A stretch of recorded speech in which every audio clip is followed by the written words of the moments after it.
You can't become a mediator between two countries just on your own will.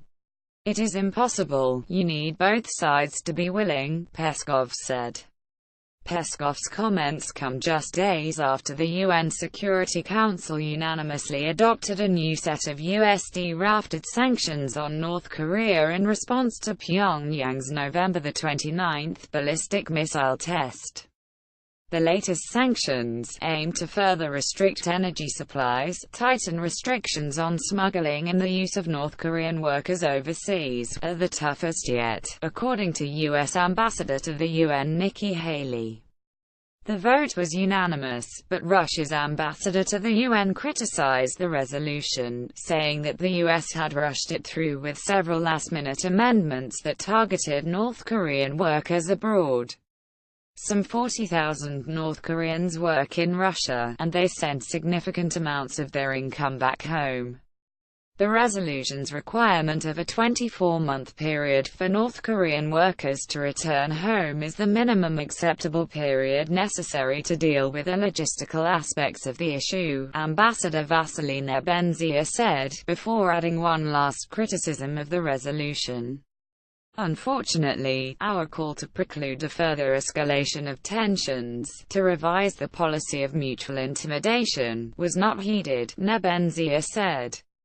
Peskov's remarks on Tuesday are not unusual for Moscow, as the Kremlin has long held the position that the US and North Korea should move toward diplomatic talks. Russian Foreign Minister Sergei Lavrov on Monday urged the United States and North Korea to start a dialogue and said the US should make the first move.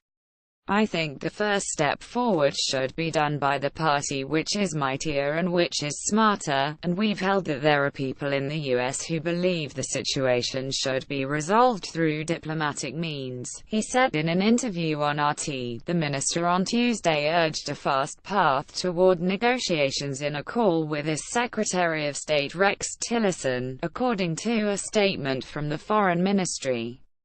Lavrov stressed the unacceptability of hyping up the tensions around the Korean peninsula with Washington's aggressive rhetoric toward Pyongyang and building up military preparations in the region, the statement said. Lavrov has said U.S. military exercises in the region have made dialogue tougher. In the past, U.S. President Donald Trump has vowed to counter North Korean provocations with military force, saying he would unleash fire and fury on North Korean leader Kim Jong-un should their nuclear threats persist. But top U.S. advisors have long retained that the U.S. remains committed to prioritizing a peaceful resolution to tensions with Pyongyang.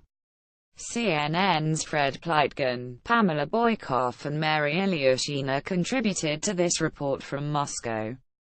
Nicole Gowett and Elizabeth Joseph also contributed reporting.